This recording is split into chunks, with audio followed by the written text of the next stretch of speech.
आज आपण शिकवायला सुरुवात नाही करत आहे. जसं शाळेत पहिलीला असाल किंवा कितवीलाही, जेव्हा फ्रेश इयर आपलं चालू होतं, पहिला दिवस गेल्या गेल्या आपल्याला शिक्षक शिकवतात का? नवीन शिक्षक आलेले असतात, मुलंही काही नवीन आलेली असतात. शिक्षकांची मुलांना काय करायचं असतं, ओळख करून घ्यायची असते. शिक्षक प्रत्येकाला नाव विचारतात, कुठल्या गावावरून आलाय, एकाच गावातले असेल तर ठीक आहे, नाही तर गावावरून कुठल्या आलाय ते पण विचारतात. शिक्षकांची मुलांशी, मुलांची शिक्षकांशी ओळख होते. तसंच आपल्याला इथं करायचंय की मुलांची आपल्या अभ्यासक्रमाशी ओळख करून घ्यायची आज आपल्याला. त्याला जर आपण ओळखलंच नाही तर पुढे आपल्याला प्रश्न कितीही विचारले तरी कुठल्या टॉपिकला कसा वेटेज आहे, कुठल्या टॉपिक मधला हा प्रश्न आहे, आपल्याला काहीच नाही कळणार आहे. त्याच्यामुळे आज आपल्याला ओळख करून घ्यायची आहे पोलीस भरतीसाठी मराठी व्याकरणाच्या अभ्यासक्रमाची. क्लिअर? आज आपण बघणार आहोत की कुठले कुठले टॉपिक आपल्याला अभ्यासायचे आहेत 25 मार्कासाठी. पेपर पॅटर्न पोलीस भरतीचा मराठी व्याकरणाचा 25 मार्काचा आहे. 25 पैकी 25 जेवढे जिल्हे आहेत ना तेवढ्या जिल्ह्यांमध्ये 80% पेपरमध्ये 25 पैकी 25चाच पेपर पॅटर्न फॉलो केलेला आहे.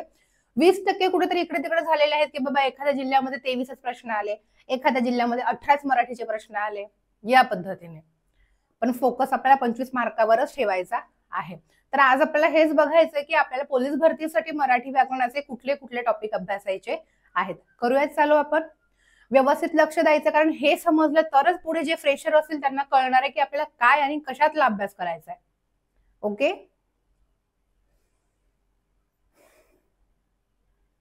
व्हॉइस मेसेज अवेलेबल नाहीये. जेव्हा आपण डाऊट सेशन घेऊ ना तेव्हा अवेलेबल होऊन जाईल तुम्हाला, आहे पठाण. ओके, चलो सुरुवात करूयात. आज पहिलाच दिवस आहे. मराठी भाषेचा उगम व उपलब्ध साहित्य. ठीक आहे, पहिलाच टॉपिक आपला असणार आहे जो म्हणजे आपली भाषा. कुठली भाषा आहे आपली? अर्थातच मराठी भाषा आहे. तर आपली मराठी भाषा कशी तयार झाली हे आपण सर्वप्रथम या पहिल्याच टॉपिक मध्ये डायरेक्ट शिकवायला सुरुवात आपण नाही करणार आहे. डायरेक्ट शिकवायला सुरुवात करणं म्हणजे वर्णमालापासून शिकवणं, पण आपण तसं अजिबात करत नाही. स्टार्टिंगला बेस जर कम्प्लीट केला तरच पुढे आपला काय होणार, पाया मजबूत झाल्यावरच पुढे जे जे टॉपिक येतील ते आपल्याला समजणार आहे.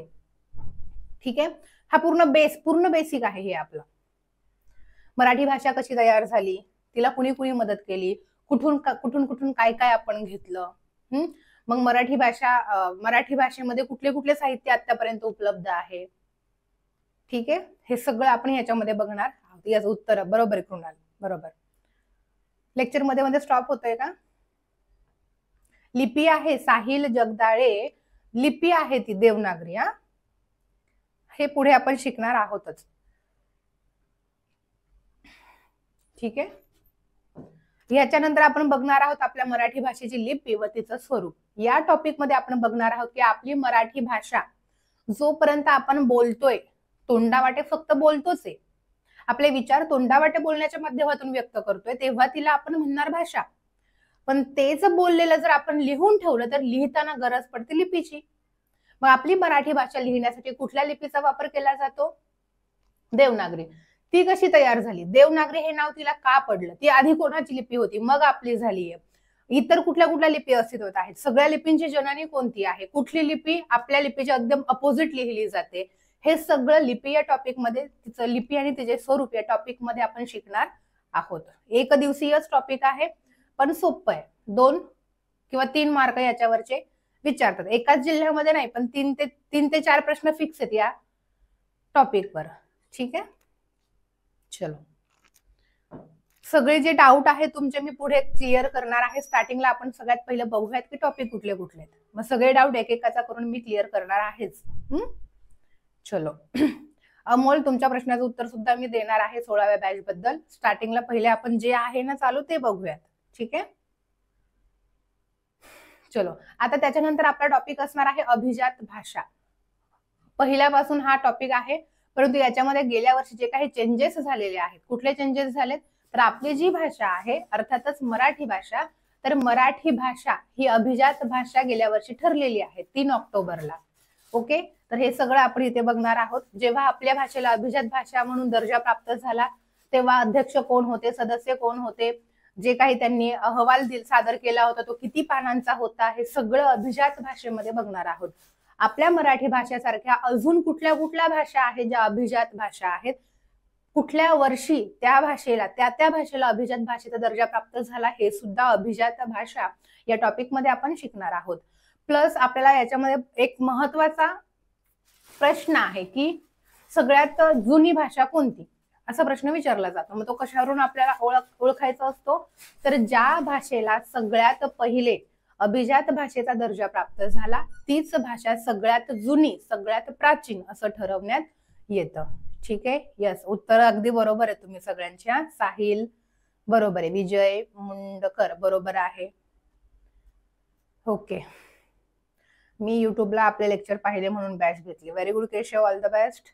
युट्यूबचे लेक्चर सुद्धा त्याच्यामुळे आपले बंद झालेत बघा. आता बॅचचाच लोड एवढा वाढलाय आमच्यावर. नाही रोहित, चालू आहे 3 वाजता त्याच्यामध्ये लेक्चर आहे आपलं. लेक्चरचा टायमिंग चेंज झाला या बॅचमुळे. माझं पीवायक्यू बॅचचं लेक्चर नीता मॅडमचं लेक्चर संपल्याच्या नंतर. नीता मॅडमचं काय विज्ञान कमी प्रश्न आहेत ना, त्या एका दिवसाला 4-4, 5-5 जिल्हे उरकवणार आहेत पीवायक्यूचे. त्यांचे लेक्चर संपल्याच्या नंतर त्याच टायमिंगला म्हणजे 12 वाजता माझं पीवायक्यूचं लेक्चर होईल, पीवायक्यू बॅचवाले विद्यार्थी. ठीक आहे. चलो, अभिजात भाषा झालं. त्याच्यानंतर आपण बघूयात पुढे वर्णमाला, याचे प्रकार व त्यांची उच्चारस्थाने. वर्णमाला या टॉपिक मध्ये आपल्याला काय शिकायचं आहे? बेस आहे हा आपला मराठी व्याकरणाचा, असं म्हटलं तरी हरकत नाही. हे जर आलं नाही तर तुम्हाला पुढे काहीच येणार नाही. वर्णमाला कशी तयार झाली, कधीची वर्णमाला आहे? बरं, जेव्हा तयार झाली त्याच्या आधी वर्णमाला किती वर्णांची होती, आता किती वर्णांची आहे? पारंपरिक वर्णमाला म्हणजे काय, जुनी वर्णमाला म्हणजे काय, आधुनिक वर्णमाला, सध्याची वर्णमाला, शासन निर्णय झाल्याच्या नंतरची वर्णमाला, हे असे वेगवेगळे शब्द आहेत. तर ते नक्की काय, तर ते आपण ह्या टॉपिक मध्ये बघणार आहोत. वर्णमालेमध्ये किती वर्ण आहेत, त्यांचे प्रकार किती आहेत, स्वरांचे प्रकार किती आहेत, उच्चारस्थानानुसार पडणारे स्वरांचे प्रकार किती आहेत, प्लस वर्णांची उच्चारस्थाने सुद्धा आपण शिकणार आहोत. KTM2 ही आपली व्हायरल ट्रिक झालेली आहे. कुठल्याही पोराला विचारा तुम्ही, युट्यूबवर जर आपण विचारलं, कुठल्याही पोराला विचारा, आपली KTM2 ट्रिक त्याच्यात एकदम तोंडपाठ झाली आहे. त्याच्या थ्रू माउथ पब्लिसिटी म्हणतात ना, ती झाली आहे KTM2 या ट्रिकची. तर महत्वाची आहे आणि एकदम सोपी आहे.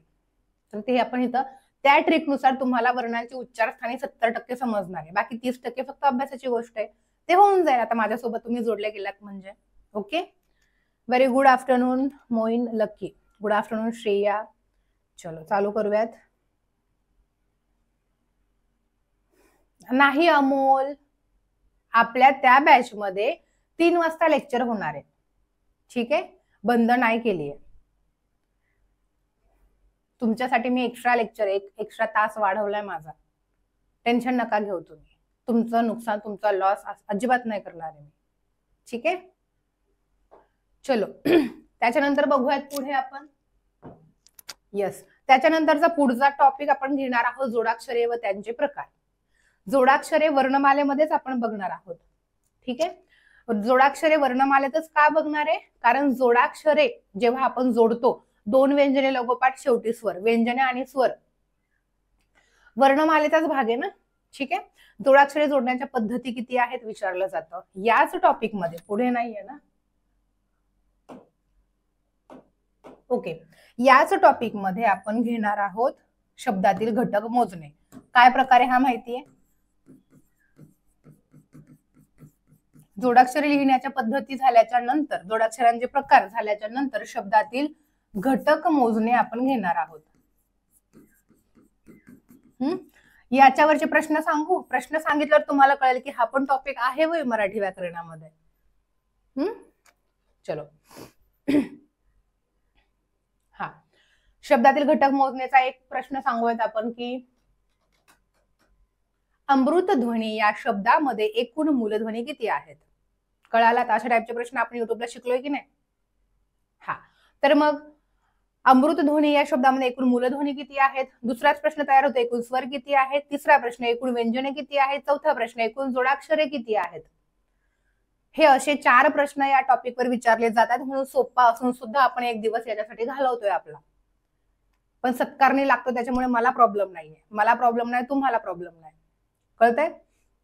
याच्यानंतर आपण शिकणार आहोत ते म्हणजे र जोडण्याच्या पद्धती. र जोडण्याच्या पद्धती हे जोडाक्षरेमध्येच आहे, कारण र आपण पूर्ण उच्चाराचा र आणि अपूर्ण उच्चाराचा र जोडतोय. ठीक आहे.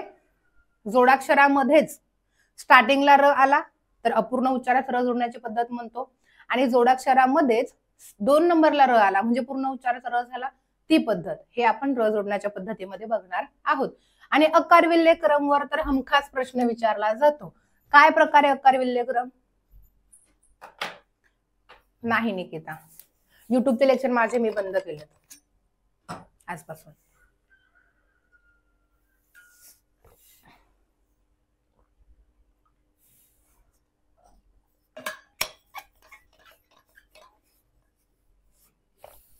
तीन वाजता माझं बॅचला लेक्चर असेल आता काही दिवस.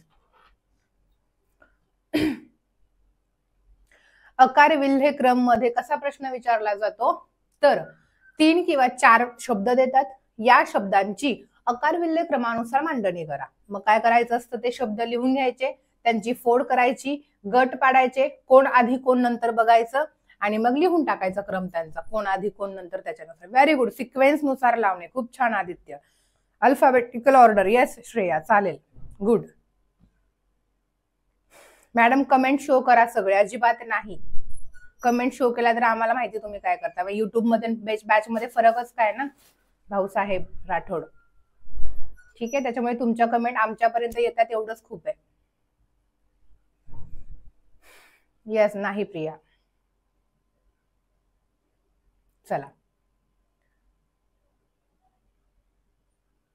छान. जाऊयात पुढे. मग अकार विल्हेय क्रम समजला का? सेम म्हणजे तितिक्षा, तिडीक या पद्धतीने स्टार्टिंगला 2-3 अक्षर, 2-3 व्यंजन सेम असणारे शब्द देतात, जेणेकरून आपण कन्फ्युज होतो. मग पुढे जिथं जिथं वेगळे वेगळे येतात स्वर व्यंजन, तिथे ओळखायचं आपल्याला आधी कोण आणि नंतर कोण, वर्णमालेतील क्रमांकाप्रमाणे ओळखायचं असतं. इट्स ओके, सॉरी म्हणू नका, तुम्ही स्टार्टिंगला नसाल मे बी, मी जेव्हा एक्सप्लेन केलं की कमेंट का बंद केल्यात तुम्हाला. ठीक आहे, तुमच्या सगळ्यांच्या कमेंट आम्हाला दिसतात, फक्त आमची कमेंट तुम्हाला दिसते. चलो जाऊयात पुढे. याच्यानंतर आपण बघणार आहोत संधी. संधी टॉपिक मध्ये आपल्याला काय शिकायचंय? संधीचे 2 गटात वर्गीकरण केलं जातं. पहिला आहे संस्कृत संधी. संस्कृत संधीचे हे तीन प्रकार, स्वर संधी, व्यंजन संधी, विसर्ग संधी. दुसरा प्रकार आहे मराठीतील विशेष संधी. त्याचे 2 प्रकार आहेत, पूर्वरूप स्वर संधी आणि पररूप स्वर संधी. हे 2 गट झाले, संस्कृत संधी आणि मराठीतील विशेष संधी. पण संधीचे प्रकार विचारलं तर जे संस्कृत संधीचे म्हणजे हे प्रकार आहेत, हेच प्रकार द्यायचे आपल्याला. मग यांच्यामध्ये आपल्याला उपप्रकार शिकायचे. स्वर संधीचे उपप्रकार, दीर्घत्व स्वर संधी, गुणादेश स्वर संधी, रुद्धादेश स्वर संधी, यणादेश स्वर संधी, अयादेश स्वर संधी. हे झाल्यानंतर संप्रसारण संधी काय प्रकार आहे. व्यंजन संधी, प्रथम व्यंजन संधी, तृतीय व्यंजन संधी, अनुनासिक संधी. त्याच्यानंतर त चे खूप सारे नियम आहेत, म चा नियम आहे, ल चा नियम आहे, ह चा नियम आहे. हे सगळं व्यंजन संधीमध्ये बघायचंय. आणि विसर्ग संधीमध्ये सुद्धा नियमच आहेत. विसर्ग उकार संधी, विसर्ग र संधी, विसर्ग स संधी, विसर्ग श संधी.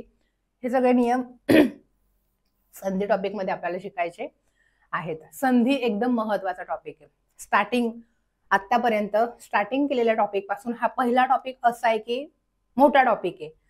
एकाच पेपरमध्ये 3 प्रश्न तरी येतात संधीवर, त्याच्यामुळे महत्वाचा आहे. व्यवस्थित लक्ष द्यायचं शिकवत असताना हा टॉपिक. नक्कीच का नाही घेऊ शकणार कुणाल? बी पॉझिटिव्ह. आपल्या या क्लासचा टायमिंग हाच असेल 1 वाजताचा. चलो, शब्दांच्या जाती संधीच्या खालोखाल हा महत्वाचा टॉपिक आहे. संधीवर जसं मी 2 किंवा 3 प्रश्न फिक्स सांगितले ना एका जिल्ह्यात, तसे शब्दांच्या जाती टॉपिकवर 5 किंवा 6 प्रश्न एका जिल्ह्यामध्ये फिक्स आहे. मॅडम 25 पैकी 5-6 जरी याने घेतले तर उरलंच काय? का माहितीये? कारण शब्दांच्या जातीमध्येच 8 टॉपिक आहेत. मग सगळे मिळून 5-6 प्रश्न का नाही बनवते? मोजून बघा तुम्ही, कुठला एखादा जिल्हा उचला. PYQ बॅच चालूच आहे आपली.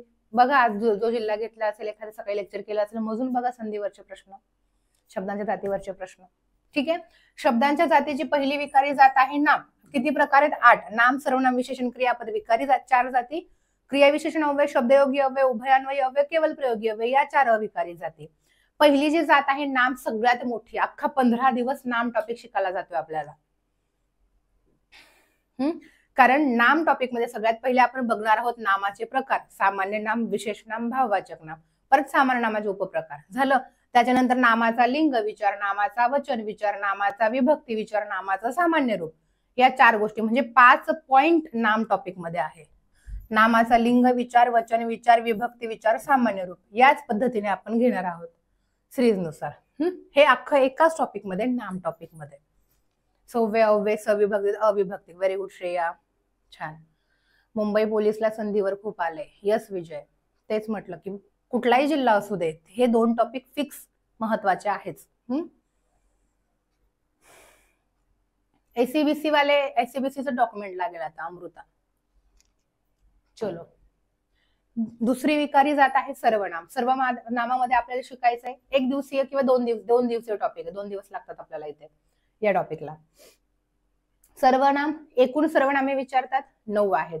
मुख्य सर्वनामाचे प्रकार विचारतात 6 आहेत. लिंगानुसार बदलणारी सर्वनामे 3 आहेत. कुठली कुठली आहेत? तो, हा, जो. वचनानुसार बदलणारी सर्वनामे 5 आहेत. मी, तू, तो, हा, जो. हे 4 फिक्स आहेत प्रश्न. बाकी मग बरेच प्रश्न तयार होतात याच्यामध्ये. आत्मवाचक सर्वनाम ट्रेंडिंगला आहे आजकाल पेपरमध्ये. हे सगळं आपण या टॉपिक मध्ये शिकणार आहोतच. ओके, उद्या सुट्टी आहे का तुम्हाला पण की क्लास होणार? उद्या सुट्टी, उद्या रविवार ना, बॅचला उद्या सुट्टी असणार. चलो, नेक्स्ट आपण बघणार आहोत विशेषण. विशेषण म्हणजेच काय? विशेषण ही तर शब्दाच्या जातीची तिसरी विकारी जात आहे. विशेषण काय करतं? नामाबद्दल विशेष माहिती सांगून नामाची व्याप्ती मर्यादित करतं. म्हणजे नाम, वाक्यात जी क्रिया दिलेली आहे त्या क्रियेच्या बाबतीमध्ये नामाबद्दल कुठली गोष्ट महत्वाची सांगितली आहे याचा अंदाज आपण लावत बसत नाही. ठीक आहे, तर ते काम नाम काय करते, कसं नाम आहे, कोणाचं नाम आहे, हे सगळं सांगण्याचं काम विशेषण करतं. मग विशेषणाचे प्रकार आहेत गुण विशेषण, संख्या विशेषण, सार्वनामिक विशेषण. हे डिटेलमध्ये विशेषण शिकायला सुद्धा 2 दिवस लागतात आपल्याला. गुण विशेषण उपप्रकार नाही, सार्वनामिक विशेषणाचे उपप्रकार नाही. जो दुसरा मुख्य प्रकार आहे ना संख्या विशेषण, विशेषणाचे संख्या, पहिला गुण विशेषण, दुसरा संख्या विशेषण. संख्या विशेषणाचे 5 उपप्रकार आहेत. ठीक आहे, तर हे डिटेलमध्ये आपण विशेषण टॉपिक मध्ये बघणार आहोत. त्याच्यानंतर विशेषण टॉपिक मध्ये आपल्याला बघायचं अजून की कोणाकोणाचा वापर वाक्यात विशेषण म्हणून केला जातो, म्हणजे विशेषण तयार कोणाकोणापासून होतं, हे सगळं आपल्याला या बॅच मध्ये शिकायचं आहे. ठीक आहे, चला. त्याच्यानंतर चौथी विकारी जात आहे क्रियापद व त्याचे प्रकार. क्रियापद, वाक्याचा अर्थ पूर्ण करणारा क्रियावाचक शब्द. क्रियापदाचे खूप सारे 10-11 प्रकार आहे आपल्याकडे. त्यातले सकर्मक क्रियापद, अकर्मक क्रियापद, उभयविध क्रियापद, प्रयोजक क्रियापद, शक्य क्रियापद, भावकर्तृ क्रियापद, अनियमित क्रियापद, अशी बरीच क्रियापद आहेत. 10-11 तरी आहेत. होकारार्थी, नकारार्थी म्हणजे करण रूपी, अकरण रूपी, या सगळ्या गोष्टी आपण क्रियापद या टॉपिक मध्ये शिकणार आहोत. ओके, यस डीजे आर के, गुड आफ्टरनून. चलो, नेक्स्ट आता क्रियापदाचे काळ व अर्थ. चौथीच विकारी जाते क्रियापद. त्याच्यामध्ये परत आहे की क्रियापदाचे काळानुसार पडणारे प्रकार आणि क्रियापदाच्या अर्थानुसार पडणारे प्रकार. वर्तमान काळ, भूतकाळ, भविष्यकाळ काळानुसार पडतात आणि क्रियापदाच्या अर्थानुसार पडणारे प्रकार मग तो विधानार्थी असेल, उद्गारार्थी असेल, प्रश्नार्थी असेल, या पद्धतीने प्रकार पडतात. ते सगळं डिटेलमध्ये आपण या टॉपिक मध्ये बघणार आहोत. आज जस्ट आपण बघतोय की आपल्याला पोलीस भरतीमध्ये मराठी व्याकरण हा द्विकर्मक पण आहे क्रियापद. यस, विसरलीस मी, थँक्यू आठवण करून. उभयविध मध्ये सकर्मक अकर्मक सेम क्रियापद आणि द्विकर्मक मध्ये एका वाक्यात 2-2 क्रियापद असतात. गुड. क्रियापदाचा आख्यात विकार म्हणजेच काय? तर क्रियापदाला जो प्रत्यय लागलेला असतो तो प्रत्यय कुठल्या काळाचा आहे किंवा कुठल्या अर्थाचा आहे त्याच्यावरून त्या आख्यात विकाराचं नाव तो प्रत्यय पडतो. हे डिटेलमध्ये आपण या टॉपिक मध्ये शिकणार आहोत. 4 विकारी जाती संपल्या. 8 जाती ना शब्दांच्या जातीच्या. हे सगळं फक्त शब्दांच्या जाती टॉपिक वर चालले बरं का. 5वी जात, 4 संपल्या. 5वी जात आहे क्रियाविशेषण अव्यय. हे 8 का केले? तर उपप्रकार घेतले ना क्रियापदाचे काळ, आख्यात, क्रियापदाचा आख्यात विकार म्हणून. क्रियाविशेषण अव्यय. क्रियाविशेषण अव्यय म्हणजे क्रियापदातील क्रियेबद्दल विशेष माहिती सांगणारा अविकारी शब्द. मग क्रियापदातील क्रियेबद्दल, क्रिया कशी घडली, क्रिया कुठे घडली, क्रिया कधी घडली, किती प्रमाणात घडली, हे सगळं सांगणारे त्याचे उपप्रकार आहेत. हे सगळं क्रियाविशेषण अव्यय या टॉपिक मध्ये आपण शिकणार आहोत. याच टॉपिक मध्ये आपल्याला बघायचे की क्रियाविशेषण हे सव्यय पण असतं आणि अव्यय पण असतं. म्हणजे काही क्रियाविशेषणे ही नामाच्या लिंग वचन बदल्याप्रमाणे बदलतात, मग ती सव्यय होतात. काही क्रियाविशेषण अव्यय ही नामाच्या लिंग वचन बदल्याप्रमाणे बदलत नाहीत, म्हणून ती अव्यय होतात. हे सगळं डिटेलमध्ये आपण या टॉपिकमध्ये शिकणार आहोत. समोर फक्त लक्ष द्या, तुम्ही कमेंटचा भडीमार नका करू. मी शिकवते समोर. बघा, तुम्ही शाळेत शिकत असताना समोर शिक्षक शिकवतात तर आपण वहीत काही लिहत बसतो का? नाही, ते लगेच खडू फेकून मारतात ना आपल्याला. मी इथून पेन नाही फेकून मारू शकत, माझंच नुकसान होईल इथे. मी जेव्हा शांत असते, तुम्हाला विचारते काही डाऊट आहे का, तेव्हा भडाभड भडाभड विचारा ना. आता मी सांगण्याच्या नादामध्ये आहे, कसं काय बरं तुमच्या कमेंटमध्ये वाचते मी, असं नाही की नाही वाचते, पण कमेंटवर जास्त लक्ष देण्यापेक्षा, करण्यावर जास्त लक्ष देण्यापेक्षा समोर शिकवतायत मॅडम त्याच्याकडे आधी लक्ष द्या, आणि शिकून झाल्याच्या नंतर जो काही डाऊट असेल विचारा ना तुम्ही मला. चालेल? मग ते काय होतं की तुम्ही कमेंट केली मी वाचली नाही असं होऊन जातं. ठीक आहे? नाही अश्विनी, अजिबात नाही. पीवायक्यू बॅचचा टाइम टेबल वेगळा आहे, या बॅचचा टाइम टेबल वेगळा आहे. चलो.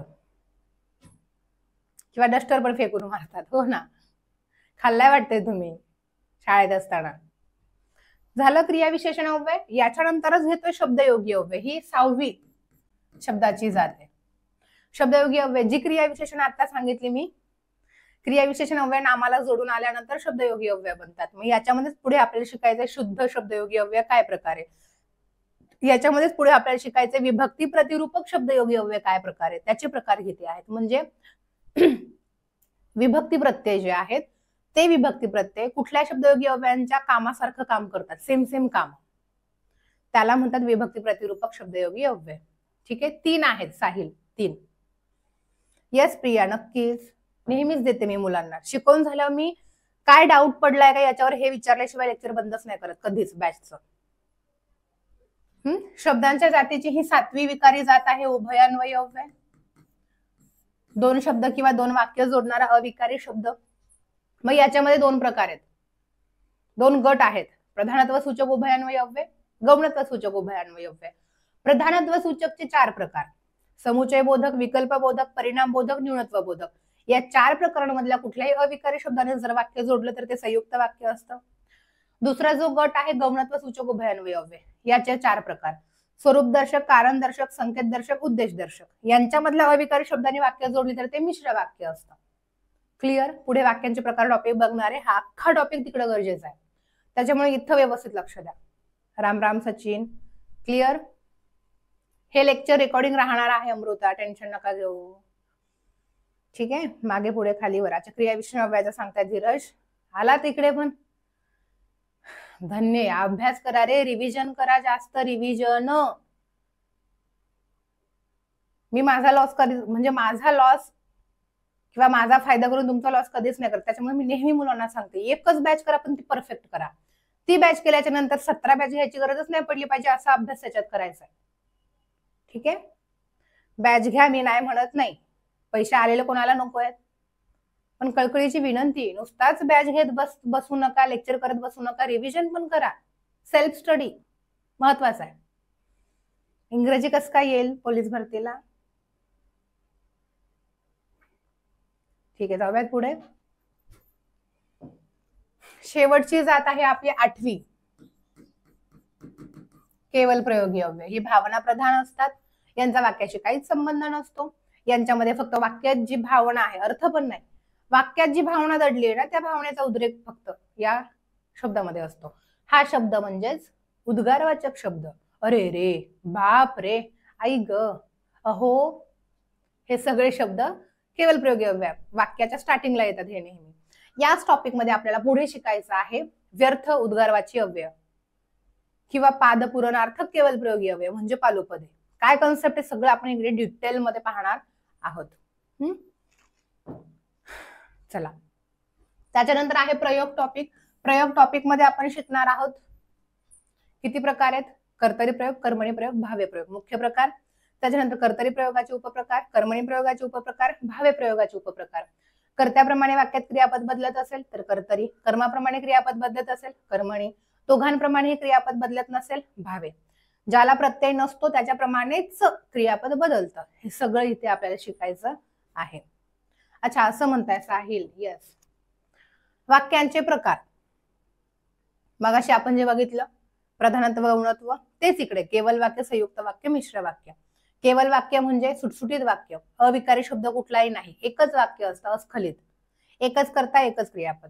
संयुक्त वाक्य म्हणजे सांगितलं मी, दोन वाक्य प्रधानत्व सूचक उभयान्वयी अव्ययाने जोडलेले असतात. आणि मिश्र वाक्य म्हणजे दोन वाक्य गौणत्व सूचक उभयान्वयी अव्ययाने जोडलेले असतात. हे सगळं इकडे आपल्याला बघायचंय. ठीक आहे. Yes Rohit Sonawane, thank you. हा, आणि याच्यामध्येच आपल्याला शिकायचंय संकर प्रयोग, मिश्र प्रयोग किंवा संकरित प्रयोग म्हणतात. दोन दोन प्रयोगांचं मिश्रण असतं. कर्तृकर्म संकर प्रयोग, कर्मभाव संकर प्रयोग, कर्तृभाव संकर प्रयोग, कर्तृकर्म भाव संकर प्रयोग, हे चार प्रकार मिश्र प्रयोगामध्ये शिकायचे. मिश्र प्रयोगाला मुख्य प्रयोगाचा दर्जा दिलेला नाही, प्रकारामध्ये घ्यायचंच नाहीये. मग त्याला तीनच मुख्य प्रकारे, कर्तरी, कर्म आणि भावे. राहील लक्षात. ऑल मराठी 3 महिन्यामध्ये कंप्लीट होईल आपलं. झालं हे पण. वाक्य संश्लेषण, इथे काय करायचं असतं आपल्याला? मॅम मी नवीन आहे, माझं मराठी व्याकरण पक्क करून द्या. त्याच्यासाठीच मी इथे उभी हो, टेन्शन घेऊच नका, व्यवस्थित लक्ष द्या, घरी रोज रिव्हिजन करा, नक्कीच पक्का होणार आहे. पक्का होऊन तुम्हाला 25 पैकी 22+ मार्क पडतील, याची गॅरंटी देईल मी. चलो, वाक्य संश्लेषण मध्ये काय असतं? छोटी छोटी वाक्य दिलेली असतात, मग त्या छोट्या छोट्या वाक्यांचे मिळून एकच वाक्य बनवायचं असतं आपल्याला. मग ते एक केवल वाक्य बनवा, अनेक वाक्यांचे मिळून एक संयुक्त वाक्य बनवा, किंवा अनेक वाक्यांचे मिळून एक मिश्र वाक्य बनवायला येतं पेपरमध्ये आपल्याला. ठीक आहे. अच्छा, आजारी असल्यामुळे बॅच करता आले नाही, मग ती बॅच होती ना. अच्छा, ओके ओके ओके. त्याच्या आधीच्या बॅच मध्ये पण तुम्ही तेच बोलले होते वाटते. इट्स ओके, हरकत नाही. आता आलात तर व्यवस्थित लेक्चर करा. Yes Ranganath 01, good afternoon. झालं. वाक्य संश्लेषण मध्ये अनेक वाक्यांचे मिळून एकच वाक्य बनवायचं असतं. याच्यानंतर आहे वाक्य रूपांतर. हे कोणी शिकवत नाही. ऑफलाईन जर कुठे गेला तुम्ही शिकायला, नाही शिकवत. वाक्य रूपांतर म्हणजे फक्त वाक्याचं रूपांतर, वाक्यार्थाला बाधा न आणता फक्त रचनेत बदल करायचा आहे. होकारार्थी वाक्याचं नकारार्थी वाक्य करायचंय, प्रश्नार्थी वाक्याचं विधानार्थी करायचं, किंवा विधानार्थीचं प्रश्नार्थी करायचंय. या पद्धतीने याच्यात फक्त बदल करायचा असतो. त्यानंतर बघणारे समास. समास टॉपिक सुद्धा महत्वाचे, 2 प्रश्न याच्यावर फिक्स आहे. समासाचे मुख्य प्रकार 4: अव्ययभाव समास, तत्पुरुष समास, द्वंद्व समास, बहुव्रीही समास. अव्ययभाव समासामध्ये प्रथम पद प्रधान असतं, तत्पुरुष समासामध्ये द्वितीय पद प्रधान असतं, द्वंद्व समासामध्ये दिलेली दोन्ही पदे प्रधान असतात, आणि बहुव्रीही समासामध्ये दिलेली दोन्ही पदे प्रधान नसून 2 पदांवरून तिसऱ्या एकाच पदाचा बोध होतो. हे सगळं डिटेलमध्ये. आणि महत्वाचं म्हणजे त्या सामासिक शब्दाचा विग्रह केल्याच्या नंतर कुठला शब्द याच्यात महत्वाचा आहे, जेणेकरून आपण ओळखू की हा अव्ययभाव आहे की तत्पुरुष आहे, ते मी द ट्रिक तुम्हाला सांगणार या टॉपिक मध्ये.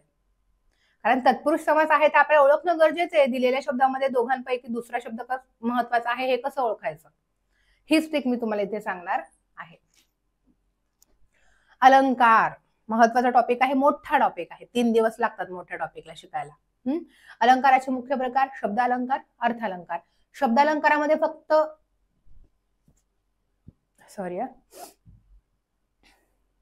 शब्द अलंकारामध्ये फक्त शब्द महत्वाचा आहे, अर्थ लक्षात घ्यायचाच नाही वाक्यांचा. आणि अर्थ अलंकारामध्ये शब्द नाही बघायचे, फक्त म्हणजे शब्द बघायचेच नाहीयेत, शब्दांचं लॉजिक लावायचंच नाहीये, अर्थ महत्वाचा आहे. म्हणून अर्थ अलंकारामध्ये उपमेय आणि उपमान आपल्याला ओळखणं गरजेचं असतं. तिकडे काही शब्द आहेत, हे शब्द या वाक्यात आले तर हा अलंकार, हे आपण इकडे डिटेलमध्ये शिकणार आहोत. विरामचिन्हे. आजकाल तर विरामचिन्हावर भलतेच प्रश्न येतात. खालीलपैकी योग्य विरामचिन्ह वापरून लिहिलेलं वाक्य निवडा. नॉर्मल प्रश्न येत नाही की या चिन्हाचं नाव सांगा, किंवा वाक्यात प्रश्न विचारण्यासाठी कुठलं विरामचिन्ह दिलं जातं, असे साधे प्रश्न नाही आहेत. डायरेक्ट मग ते बोलणारे जे तोंडचे शब्द असतील तर मग त्या नावाच्या पुढे स्वल्पविराम, पुढे जे वाक्य दिले त्याला दुहेरी अवतरण चिन्ह, या पद्धतीने ओळखावं लागतं आपल्याला. मध्येच कुठेतरी अविकारी उभयान्वयी अव्यय असेल तर अर्धविराम, अशी वाक्य पेपरला येतात. तर त्याचा सगळा अभ्यास मी तुमच्या इकडे करून घेणार आहे. चलो, रस विचार. रस विचार म्हणजे आपले एकूण 9 रस आहेत. हे 9 रस आपण इकडे डिटेलमध्ये बघणार आहोत. कुठल्या रसाचा स्थायी भाव कुठला आहे, रसाची व्याख्या. विभाव, अनुभव, संचारी भाव यांच्या मदतीने स्थायी भाव उत्कट स्थितीला पोहोचून रसाची निर्मिती होते. कुठल्याच पुस्तकात नाहीये. विभाव म्हणजे काय, डिटेल एक्सप्लेनेशन देणारे. अनुभव म्हणजे काय, संचारी भाव म्हणजे काय, स्थायी भाव म्हणजे काय, हे सगळं डिटेलमध्ये तुम्हाला सांगणार आहे. आणि 9चे 9 रस इथं उदाहरणासहित बघणार आहोत. याच्यानंतर मी नवीन टॉपिक ऍड केला, आधी घेत नव्हते पण गेल्या बॅच पासून ऍड करायला सुरुवात केली आहे. कारण मुलं म्हणले मॅडम घ्या ना, जरी जास्त प्रश्न एखादा प्रश्न येतो ना, याच्यामध्ये 10 गुण आहेत. 10 गुणांमधले फक्त 3 महत्वाचे, प्रसाद, ओश, माधुर्य. 10च्या 10 आपण इथे डिटेलमध्ये बघणार आहोत. त्यानंतर शब्दशक्ती, शब्दाच्या अंगी गुण प्रकट करण्याची जी शक्ती असते त्याला म्हणतात शब्दशक्ती. शब्दशक्तीमध्ये आपल्याला बघायचे अभिधा, व्यंजना, लक्षणा. सरळ समाज मान्य अर्थ जर एखाद्या वाक्याचा घेतला, अभिधा शब्दशक्ती. एकाच वाक्याचे 2-2, 3-3 वेगवेगळे अर्थ घेतले, व्यंजना शब्दशक्ती. दिलेल्या वाक्याचा जसाच्या तसा शब्दशः अर्थ न घेता त्याच्यावरून डायरेक्ट वेगळा अर्थ काढणं, लक्षणा शब्दशक्ती. प्रत्येक शब्दशक्तीचा अर्थ कुठला आहे, म्हणजे अभिधा शब्दशक्ती जशी मुख्य अर्थ व्यक्त करते किंवा वाच्यार्थ व्यक्त करते, तशी लक्षणा शब्दशक्तीचा लक्षार्थ, व्यंजनाचा व्यंगार्थ. ठीक आहे, हे आपण इकडे बघणार आहोत. रोज हाच टायमिंग राहणार आहे आपला या बॅचचा.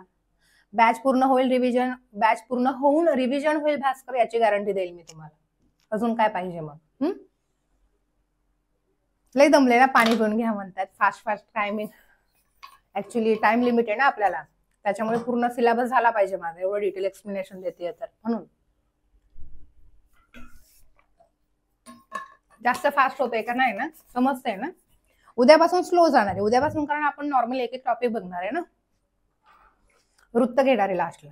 वाक्यपृथक्करण महत्वाचं आहे. वाक्यपृथक्करण म्हणजे एका वाक्यामध्ये जे शब्द आहेत ते शब्द कुठल्या अर्थाचं काम करतात त्याच्यावरून त्याला नावं पडतात. त्या नावं ती ट्रिक मी तुम्हाला इकडे सांगणार आहे. वाक्यात उद्देश कुठलं, उद्देश म्हणजे करता, विधेय कुठलं, विधेय म्हणजे क्रियापद, त्याच्यानंतर उद्देश विस्तार, विधेय विस्तार, कर्म व कर्म विस्तार, आधारपूरक, विधीपूरक, विधानपूरक, विधेयपूरक, या सगळ्या गोष्टी आपण इकडे शिकणार आहोत डिटेलमध्ये. ओके,